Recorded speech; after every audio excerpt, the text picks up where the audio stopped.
Por isso que na sala de aula agora fica um pouco mais fácil de explicar aquela introdução do início, de que eu estou vendendo algo ao aluno, que é a minha força de, assim, eu estou vendendo, na verdade, não ao aluno a minha força de trabalho, mas o aluno está tendo acesso ao produto do meu trabalho, à mercadoria do meu trabalho, que eu consigo criar com o meu trabalho.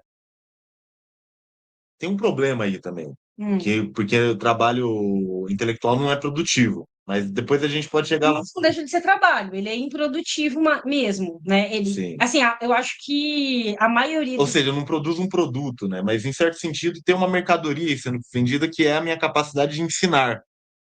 E o aluno, então, ele tem que me devolver também um tipo de mercadoria, que é o retorno, né? O feedback, ou seja, as atividades, as provas, as avaliações. Então, é aí que mora aquela questão da limitação que eu estava falando antes, né? Do aluno fingir que entendeu e o professor fingir que ensinou.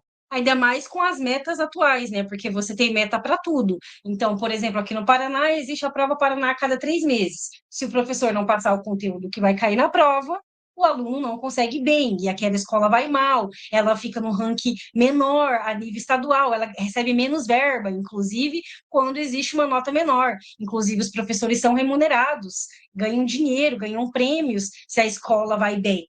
Então, nessa lógica, é uma lógica mercadológica porque envolve dinheiro. Por exemplo, as escolas melhores na Escola Paraná ganham uma grana. Os professores recebem dinheiro com isso. Mas a gente vai verificar nas próximas gerações, nos próximos anos, justamente se esses resultados que foram alcançados eram interessantes para a gente ter pessoas profissionais que consigam alcançar resultados no futuro, né?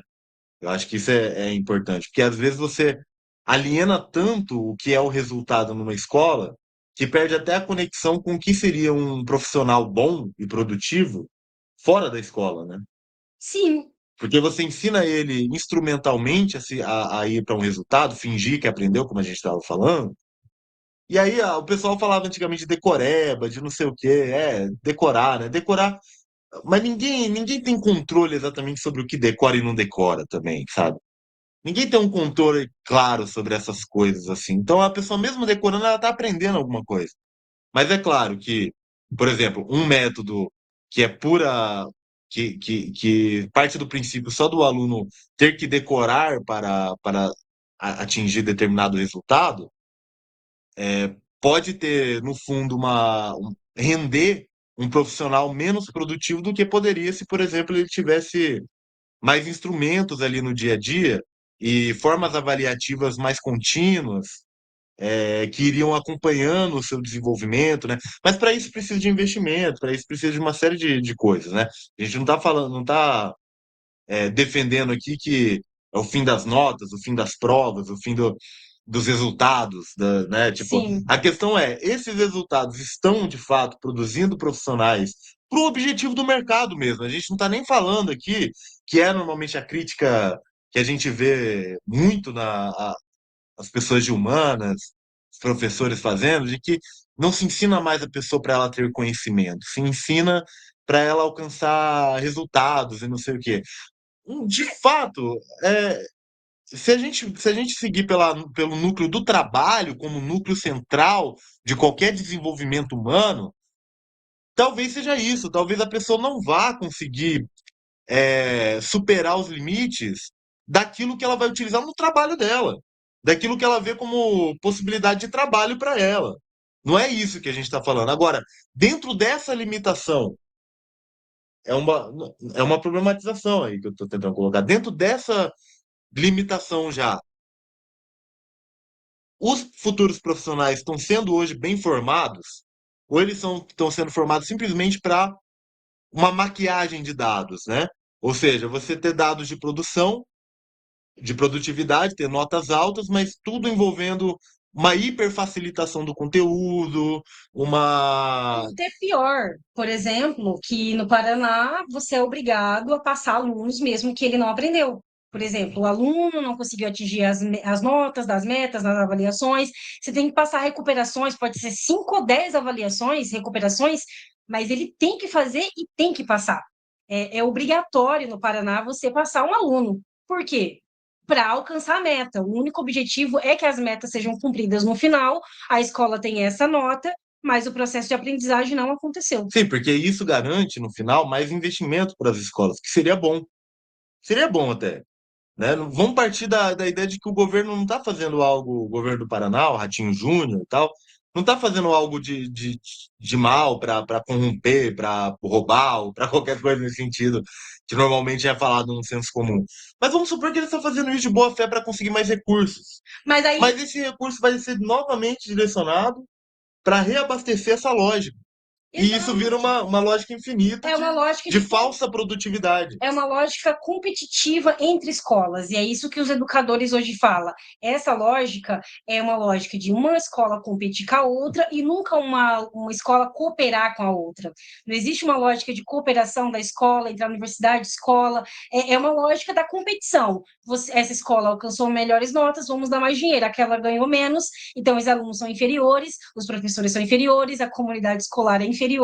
É essa lógica que é alimentada. Até porque o Ratinho Júnior, ele, em discursos em 2019, ele falou que concorda com as políticas das organizações internacionais, do FMI, do Banco Mundial, e sabemos que é uma lógica neoliberal. E ele concorda com os aspectos educacionais por esses organismos internacionais. Então, ele está alinhado com essa agenda, né? E os educadores e os pesquisadores das ciências humanas criticam essa agenda, né? E aí a gente não consegue. Quem que consegue colocar a proposta?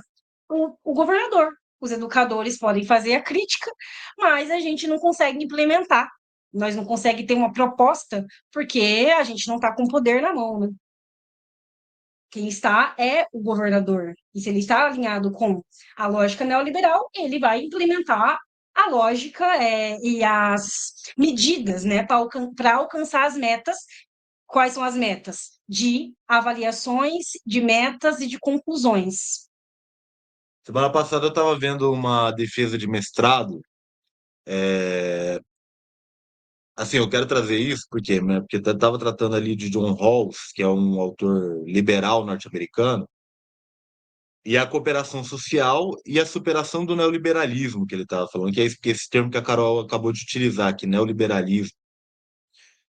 E assim, pelo próprio liberalismo, não é uma questão de marxismo, não, eu acho. Eu acho que até é uma pauta que a gente vai tratar depois nesse canal, mas é, que o próprio liberalismo já abrange esse problema entre cooperação e competição, entendeu? Entre a diferença de você encarar o sistema social como um sistema cooperativo para a produção de bens sociais, ou seja, de mercadoria, de água, de comida, de tecnologia, de internet, que hoje é quase como a água e o ar, né, que a gente respira. Tudo isso exige uma cooperação social. Só que você pode encarar essa cooperação como uma competição, né?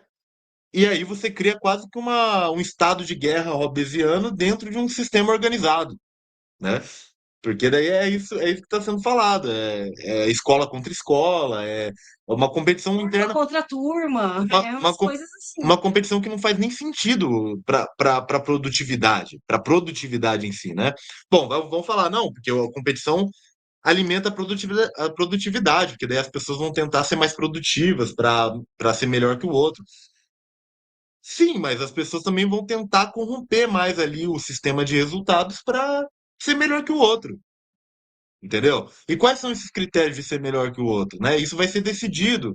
E aí desses critérios aqui, a figura A ou a sala ou a escola A se desponta mais em outro sentido do que nesse. Mas que no fundo daria um profissional tão competente para determinadas áreas quanto os critérios que a outra escola atende. E aí, como que fica?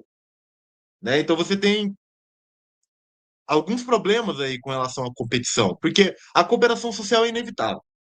É inevitável. Para a gente estar aqui tá aqui fazendo esse vídeo, a gente teve que ir para a universidade onde professores nos deram aula, a gente teve que comprar um computador do qual operários de fábricas de computadores ou fábricas automatizadas fizeram. Para ter a internet também foi algo que outras pessoas pensaram. Tudo foi feito por outras pessoas. Por, Ninguém alcança nada sozinho, nenhuma instituição alcança algum caminho sozinho. Então a cooperação é dada. Na verdade, Agora, se você entende que essa cooperação é uma competição, você cria uma atomização entre os setores. Isso é realmente bom para a produção? Isso é produtivo de fato? então, uma coisa para exemplificar, o Marx coloca no Capital, no livro 1 sobre isso, que o capitalismo, ele tornou o humano mais dependente do outro. Por exemplo, no sistema feudal existia o artesão ali, ele tinha todas as seus meios de produção, ele fazia tudo, vendia a mercadoria do jeito que ele queria, e ele era mais independente. Se a gente pensar hoje num trabalhador, ele depende muito mais dos outros do que no sistema feudal, do que nos sistemas anteriores. A gente tem uma dependência muito maior do outro, da produção do outro, mas mesmo assim a gente, por conta da própria alienação, né, a gente não consegue, a gente se estranha em tudo isso. Por exemplo, estou com uma garrafa aqui na mão, passou por milhares de pessoas, desde que extraiu o minério, até quem produziu, até quem trouxe para o nosso país, até passar no mercado, numa loja, eu ir lá comprar. Olha o tanto de coletividade precisou para essa mercadoria chegar a mim, né? Mas, por mais que a gente é cooperativo no sentido de produzir a mercadoria, a gente se torna estranho aquilo. A gente não consegue entender que aquilo foi produzido por milhares de pessoas. A gente tem uma visão muito ruim da realidade de que aquilo praticamente brotou, né? As pessoas não pensam, brotou aqui, está na loja, ninguém pensa no processo produtivo da cooperação até essa mercadoria chegar para a gente. Porque isso é mistificado justamente pelo nome mercadoria, o produto, né? Você Exatamente. mistifica todo. E aí a gente volta para o Feuerbach. O que é falar de um homem abstrato? Um homem sem história, do qual parte a essência da religião? Tem o livro do Feuerbach, A Essência da Religião, onde ele expõe essas ideias. Se trata justamente de falar que esse homem não tem um processo de criação. O que o Marx vai colocar e o que o Lukács vai carimbar com a sua ontologia do ser tem um processo e a origem desse processo é o trabalho. É a transformação da natureza por um animal que em algum momento foi menos reconhecido como ser humano do que agora e que foi se tornando esse ser humano. E não um sujeito em abstrato que já estava lá. Um exemplo desse sujeito abstrato, né, que transcende a produção e a cooperação é a lógica de que existe um CEO que criou determinado produto da cabeça dele, como o Elon Musk, por exemplo, ele que é esse sujeito abstrato, que ele criou tudo aquilo e a mercadoria, como que foi criada? Ele brotou da mente dele? Como se ele fosse um engenheiro da Tesla, um engenheiro que avançou a tecnologia. E isso não é uma pessoa que avança a tecnologia, gente. Exato. E como ele se vende? Como o imperialismo se Assim como vende? não é uma pessoa que avança os limites intelectuais da humanidade. Não é uma pessoa, é um trabalho social. Exatamente. Por exemplo, o imperialismo norte-americano, ele vai vender que existe um empreendedor que ficou bilionário por conta do seu esforço e da sua capacidade de inteligência, ele vai vender isso para quê? Para reforçar a lógica que estamos tratando da alienação e do estranhamento da própria mercadoria. Quem os produziu, quais são os profissionais envolvidos, tudo isso é deixado de lado, é apagado pela propaganda, pela ideologia da mercadoria, e foi lá o Elon Musk que criou os foguetes, entendeu? Mas foi quem? Foi o Estado norte-americano, junto com a NASA. Foram essas pessoas, mas eles são apagados do processo de forma proposital. Para criar uma mercadoria vendível, para criar a imagem do CEO, a imagem de um gênio único, inigualável, e por ele ser um gênio único, inigualável, está justificado ele ter vantagens muito maiores do que a maioria da população mundial. E aí, voltando para a educação, como que você cria estudantes que compreendem que toda produção é coletiva, mas você vende para ela, na lógica empreendedora atual, de que se ele quiser ele se esforçar, ele vai conseguir por si próprio, né? É nessa lógica. Tem que ter o Elon Musk para os estudantes se inspirarem na lógica empreendedora, que é a lógica que a gente está vivendo no Brasil hoje, principalmente no Paraná. Então, é essa reforçando que os alunos não devem cooperar. Os alunos têm que competir para ver quem é o melhor, quem vai ser o que vai se sobressair. Mas isso não existe na realidade. Ninguém vai se sobressair sem a coletividade, né? É uma forma de alienar o estudante da própria produção intelectual que ele pode exercer ali na escola ou na própria universidade.